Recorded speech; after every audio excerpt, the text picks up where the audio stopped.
Hey everyone, welcome to Drifting on Purpose, where we explore the ebb and flow of the uncertainties of life and how to authentically navigate them. We are your hosts. I'm Azriel. And I'm Addie, and our mission is to cultivate a community of deep thinkers looking to take the path less traveled and to uncover their true selves. Topics range from authenticity, overcoming challenges, finding your purpose, and so much more. And we can't wait to share our conversations, our community, and our stories with you. So be sure to like, subscribe, and follow along. And thanks for being here. On today's episode, we are so thrilled to have on Dr. Will Cole. Dr. Will is a leading functional medicine expert, and he was named one of the top 50 functional and integrative doctors in the nation. He is also a best-selling author of a few books: Ketotarian, Gut Feelings, The Inflammation Spectrum, and the New York Times bestseller, Intuitive Fasting. He's also a family man, a local Pittsburgher, and is the host of his own popular podcast called The Art of Well-Being. He's had some really big names in just health and wellness on that show, and even people beyond like Jim Quick and Jamie Kern Lima. Dr. Will, thank you so much for being here. Thanks, guys. This is so much fun. We need to do this next time. We'll do this in person. Oh, that would be amazing. Absolutely. Yes, please. Yes, please. I'm excited to be here. Thanks. Absolutely. So just because functional medicine is not something everyone knows, do you mind just kind of kicking it off with just a description of what that is and what you do, please? Yeah. So if you break the main points down, I think the first thing we do it differently from a lab standpoint, anybody that's listening to this or watching this will know, hey, when they get their blood tests, basically, they're being compared to this reference range, this X to Y interval, and then they're saying, okay, are you in that range or are you out of it? We get that reference range from a statistical bell curve average of people who go to labs. People that predominantly go to labs are people that aren't feeling the best. They're going through something, which is, so you're being compared to people with health problems. And there's a lot of people that know intuitively something's off here. This fatigue, this brain fog, these hormonal type symptoms, these inflammatory type symptoms are not normal for me. But they're told when they go to their doctor and get the basic labs done, hey, everything pretty much looks normal. You're just depressed. Here's an antidepressant. You're just getting older. You're just stressed. There's a lot of medical gaslighting around this intuitive knowing, hey, something's off here, but the labs come back normal. What they're unintentionally telling the person is they're a lot like the other people with health problems. Like just because something's common doesn't necessarily make it normal. And comparing yourself to people with health problems is no way for you to find out how you can feel your best, how you can address what you know is going on. So that's the first thing we do differently. We're looking at a tighter range within that larger reference range. So where does optimal, vibrant wellness live? That's the functional range. That's where we get our name, functional medicine. So where does longevity reside? Where does optimal, like you being the best version of you, live? Which is that interval functional range within that larger reference range. So we're looking at optimal, not average. We're running more comprehensive labs, looking at the root cause of why people are going through their health issues, like underlying gut problems, environmental toxins, nutrient deficiencies, hormonal imbalances too, mind-body stuff, looking at, emotional trauma, unreleased trauma in the body, or we're looking at chronic stress and how that impacts our physiology. And then the third thing, we realize everybody's different. It's bio-individuality, and there's not going to be a cookie cutter approach to getting healthy. And even good, healthy foods can flare up the next person. So, and that applies to every other aspect of wellness and life itself. So that's in effect, what functional medicine is a science and art to wellness. It's evidence-based, but it's tailored to the individual, using things like food as medicine, natural medicine, herbs, botanicals as medicine, medications when needed, somatic practices, mind-body stuff, and movement, of course. So it's really tailored to the individual. I love that explanation. I appreciate it so much because I've never heard it broken down that way, where it reminds me of psychology, where psychology has been for years and decades the study of taking you from -10 to 0, which is like baseline. And now there's positive psychology, which is saying take you to 0 to plus what could it be? What is the ultimate happiness fulfillment, right? And the way you explained it was so clear to me that it's like a different outlook. How do we get you optimal? How do we get you functional, not just baseline? So I appreciate that so much. Definitely. And what are some of the tests that you do in order to sort of diversify each person to know exactly what sort of track they should be taking? Yeah. It's based on health history. And I think that's the unsexy part, right? It's like, well, it's not like glamorous, but a good old thorough health history, which is not, there's an art to that too. It's holding space. It's the questions you ask, right? It's being inquisitive and curious, but it's also the space in between the words, reading the resonance of the room, even the proverbial room. I'm in telehealth entirely, so everything's online like this. So it's really knowing, well, what's that person mean when they say that? Follow-up questions, really being inquisitive and digging deep. Like, what questions haven't been asked to get the answers they are looking for? So that's what starts with. They determine what labs are appropriate, because you don't want to be superfluous with labs. You don't want to run labs for the sake of it. You don't want to be excessive. So I would say you have some basic ones that you don't need a functional medicine doctor for, but we do run them for people. And because again, it's not just the labs being ran, it's the interpretation of the labs. But I would say a comprehensive metabolic panel is a good start, because it's upwards. It's estimated that upwards of 93% of the United States has a massive metabolic problem. I mean, there's somewhere on this continuum of insulin resistance, and that could show up as things like fatigue, brain fog, trouble losing weight, low sex drive, could be many different things. It's the leading cause of disease in the United States is insulin resistance. And that's why the United States and many other Western countries, but the United States specifically, spends more on healthcare than the next 10 top spending countries combined. But yet we have the shortest lifespan and the most chronic disease of all industrialized nations. Why is that? It's because we are not addressing these root causes. Anyways, a comprehensive metabolic panel can show where are you at on that insulin resistance spectrum. Things like glucose, A1C. We want glucose or blood sugar to be under 90 when it's fasting. We want the A1C, which is the 3-month average, to be under 5.5. Things like triglycerides or circulating fats, we want those, that's going to be found in a lipid panel, but we want it to be under 100, because the body has these brilliant, beautiful compensatory mechanisms. When the body is insulin resistant, it's going to start storing blood sugar as circulating fats or triglycerides. So you can see high triglycerides above 100 years before it ever gets bad enough to be labeled as prediabetes or diabetes. So I think that's the important point here too, is that all these labs, when you're looking at the functional range, we're looking at that spectrum between health and health problems. And researchers estimate that it's about 4 to 10 years prior. By the time somebody's diagnosed, it's about 4 to 10 years prior that people were going through things. They weren't feeling their best. Things would show up on labs if it was looked at and given attention to, and you can do something about it. So that's a good start, as a comprehensive metabolic panel. Looking at inflammation markers are another good way to start too. Like things like high sensitivity C-reactive protein, we went under 1. Homocysteine is another inflammatory protein, we went under 7. It can act as a neurotoxin, even just subtly high, 7, 8, 9, 10, 11 homocysteine levels. It's linked to increase of blood-brain barrier permeability.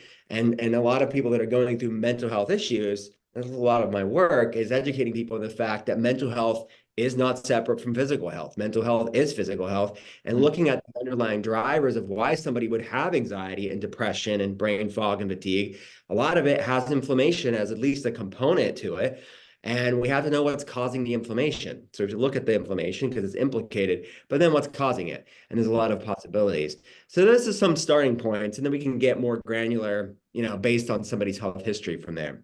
Sure. No, and I love that you brought up sort of mood disorders and mental health as part of the whole spectrum, because I think I read an article a couple of years ago in Psychology Today about gut inflammation and how that's directly linked to mood disorders. And once you start to heal the gut, you start to heal some of the symptoms of these mood disorders. So I think that's so important. And I feel like when you're throwing antibiotics in from the Western medicine, you're killing off that good bacteria. And so you're almost and tell me if I'm wrong, but are you almost exasperating some of these issues because you're killing off that good gut bacteria? And so it just allows for some of these symptoms to continue to flourish. Yeah, absolutely. I think there's a time and place for antibiotics. Obviously, they can save lives without a doubt, Absolutely. but it's Mhm. the overuse of it. It's the excessive chronic use of it that is the go-to, right? It's very flippantly done sometimes.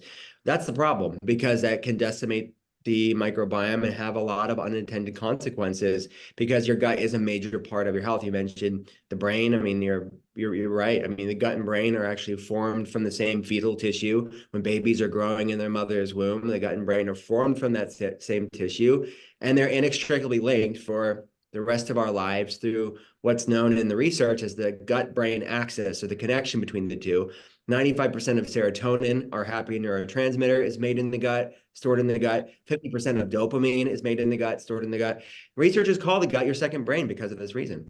And there's a lot of research, a lot of research. Like just go on PubMed and look at the gut-brain axis, look at the impact that those neurotransmitters have on the vagus nerve, which more and more people hear about this, but it's the largest cranial nerve in the body that's responsible for our mental health. Is responsible for parasympathetic, our resting, calming, anti-anxiety, and digesting, our gut health.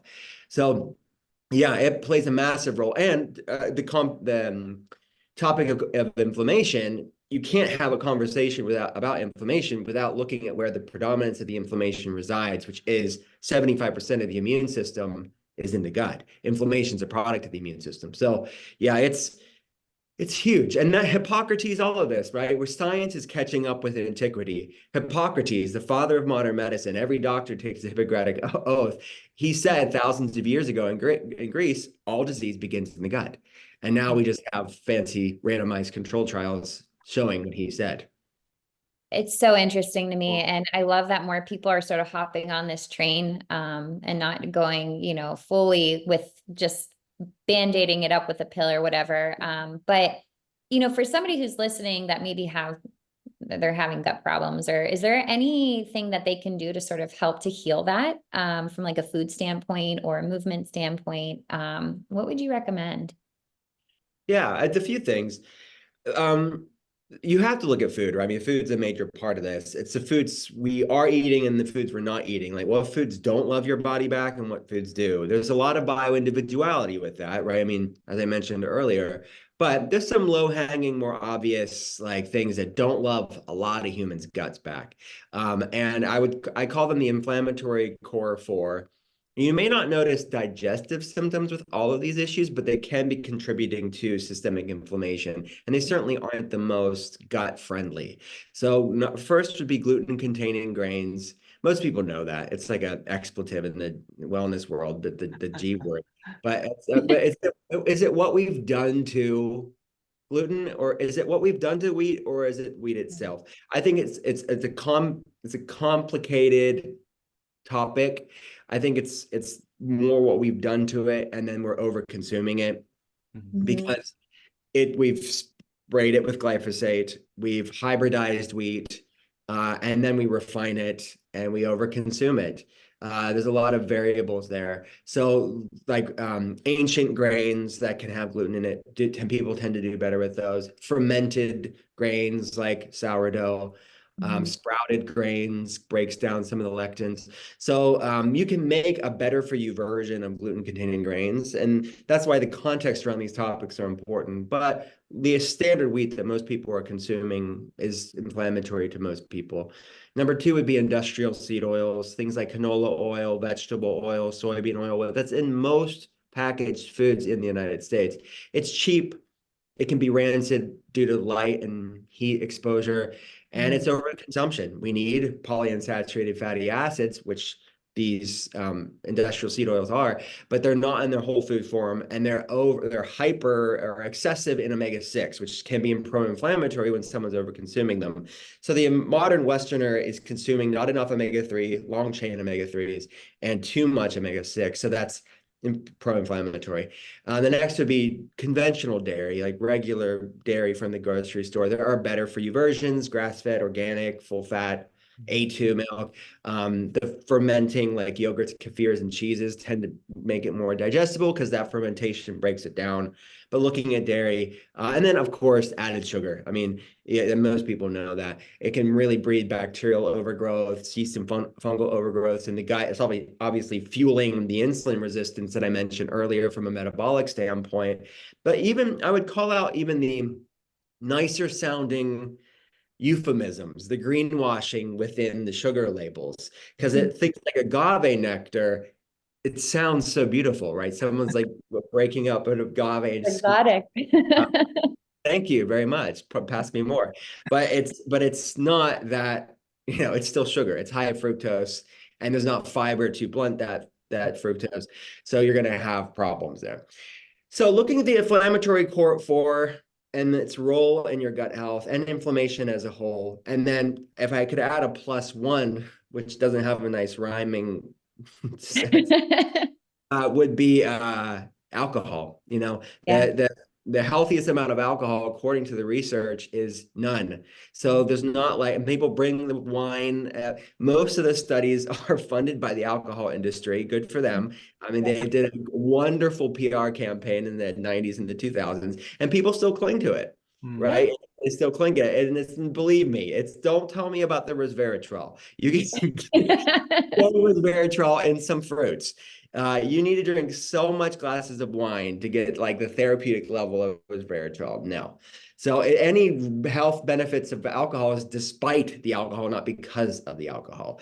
So yeah, anyways. So it's not just about what you're not doing. It's like, what are you doing? So I would say soups and stews are a wonderful therapeutic tool. Again, nothing new to our ancestors. They would have done this. Like the cliche of chicken soup for when you're sick. It's not the noodles that's making people healthy. It's the cooked vegetables. It's the cooked soft protein. It's the easy to digest. It's a proverbial cast for your microbiome, your gut health. Yeah. It's like a digestive hug. It's a high. Yeah, Uh, exactly. So yeah, that's the soups and stews are wonderful. You could do bone broth base. You could do like a plant based like seaweed or kombu, galangal ginger broth, something like that, depending on your tastes. And don't fear carbs, but get them in whole food form that are fiber rich. To tolerance, digestively, some people have to limit fiber if they're having GI flares. So be mindful of that, and make sure you're adding adequate protein, making sure you're getting your healthy fats. So that's where I would start. And then, there's supplements and things that can be therapeutic tools as well. I have a Awesome. question because you brought up sugar. So Mhm. sugar, I've heard zero sugar as well as zero alcohol. What is your take on sugar? Are you like a zero standpoint as well? No, I've heard it in our space. It's said that sugar is a recreational drug. It should be used like sparingly and not often. That's But very it's what kind of sugar, right? It's what kind of Mm. sugar. There's many types of sugar. And Okay. then how is that sugar paired with some sort of fiber and preferably in its whole food form. So fruits are a great example. Like I've never seen anybody, like if someone has decent metabolic health and just what I mean, let's just say the average decent making healthy choices in their life, right? I've not seen anybody become diabetic because of fruits. Like Mhm. this, we'll have to be careful of I think, hyperbolic statements of like, that's bad, right? And you can get that within the health space where they become sort of orthorexic and obsessive about uh, whole foods.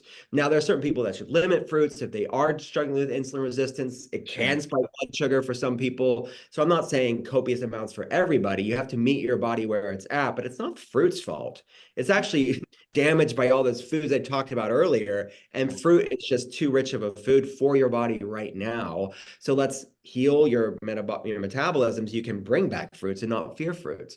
But sugar in the absence of fiber, yeah, that can definitely be an issue. And Americans are consuming too much of it. The modern Westerner is consuming too much of it, and that it's really decimating their gut health, their metabolism, all that stuff. So it's really a bio-individual answer on how much they could consume. We talk about to telehealth patients finding their carb sweet spot, like finding their sugar and carb sweet spot, because it has a lot of benefits, right? It can help hormonal health, it can help thyroid hormone conversion, carbs as a whole, I mean. But yeah, it should be done to the individual.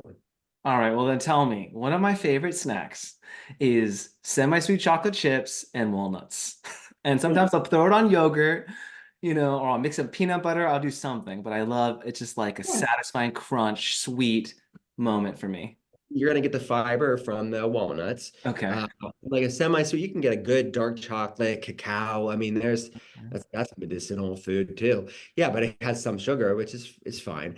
And unless you're having barrels of it, one thing that you can do, which you keep doing it, but what I would do is get a CGM. Not that everybody needs a CGM. They used to be just for diabetics, but now they have these direct to consumer continuous glucose monitors is what CGM stands for. And you wear it for 30 days. You can have the semi-sweet chocolate with the walnuts and see how does it impact your blood sugar. Mm. So that's part of that bioindividuality testing that we do with patients to kind of see how does not just food, but stress and sleep and physical activity, how do all these things impact our body? Yeah. That's so interesting. And I could pick your brain for days. So thanks for being patient with us. But I know earlier back you mentioned a lectin. And I think the first time I heard about lectins was Dr. Stephen Gundry on the Goop podcast a couple years ago. And what is your take on lectins? And for those listeners who don't know what a lectin is, do you mind explaining to that as Yeah, well? so they're plant protein, as dairy has casein, we have eggs have albumin. A lot of plants have proteins, and a lot of the proteins they have, they're classified as lectins. So gluten is technically a type of lectin. And Interesting. yeah, and there's a lot of non-gluten lectins too. So the conversation around lectins has to do with plant proteins and found naturally. And the higher the concentration of plant protein and the types of those lectins, the conversation, and Dr. Gunner's a good friend of mine, Nice. and he I think that sort of hyperbolic nature around that is something that I like a little bit more nuance and context, and like, okay, what type of food, what type of lectin, what are we talking about, and then who's consuming it, right? Because there are people that have higher lectin foods, no problem. Their labs look good, they feel good, they enjoy the foods. And what do you want to do? Like I'll give some examples. Like grains, nuts and seeds, beans are all can be, because what are they? They're plant babies. Those are plant babies. And nature wants to protect its babies by creating more defense mechanisms. Mm.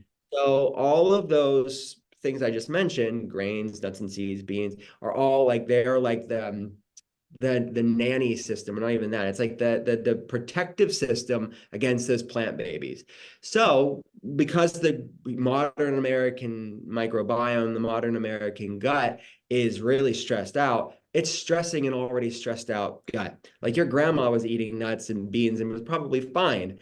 There's the cliches of like beans and people, passing gas and things like that. So that's from the lectins largely, and the fermentable sugars too play a role in that. But the lectins do play a part in the hard to digest aspect of these foods.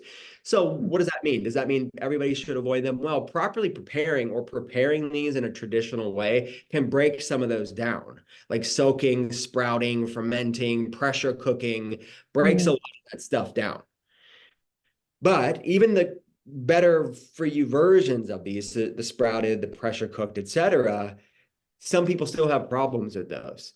And different genetic aspects of this, I talk about it in my second book, which, Azriel, I told my team this morning, you drew the graphics in my book. I did. That's amazing.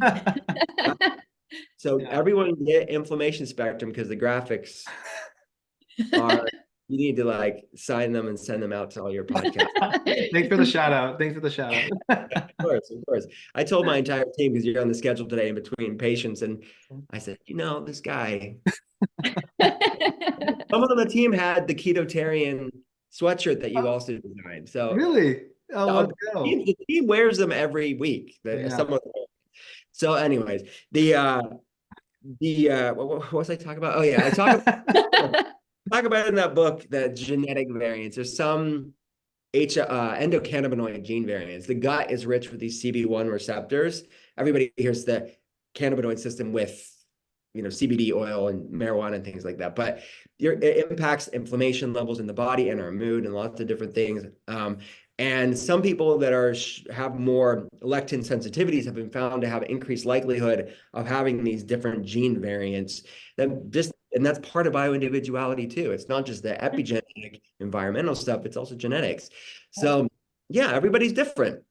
So let's find out what your body loves. I love that. And is there anything, as people are eating, right, and they're trying to understand what works for their bodies, it's not always a stomach ache that's going to notify them that this food isn't working for them. So what are some symptoms that they should be aware of? Yeah, so that's a good point. You don't have to have extreme digestive symptoms to have underlying gut components to why you're struggling. Because remember, that's the home of a lot of where inflammation resides. And it can be impacting the gut, but you're noticing it somewhere else in the body. So it could be, inflammation is the commonality between all of these things. But if we start from the head down, I think this is a good, not to fearmonger or make people become hypochondriacs, but just to check in with their body. And everybody knows what's normal for them. And they can really see for themselves if this is an issue or not. And it's a check engine light. Is my body trying to tell me something?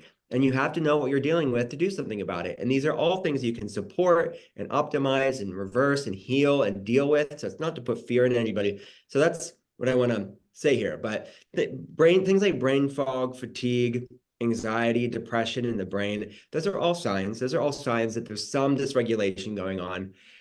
And by dysregulation, I mean the neuroimmunoendocrine axis. That's the nervous system, the immune system, i.e. inflammation, and the endocrine system, your hormones. So what's my body telling me with that? And then you can go down to, your thyroid. It could be low thyroid symptoms, and you have a history of thyroid issues, or you're on a thyroid medication and your doctor didn't really tell you why you're on it. You could go down there. It could be heart palpitations. It could be cardiovascular issues. It could obviously be skin issues, skin flare-ups.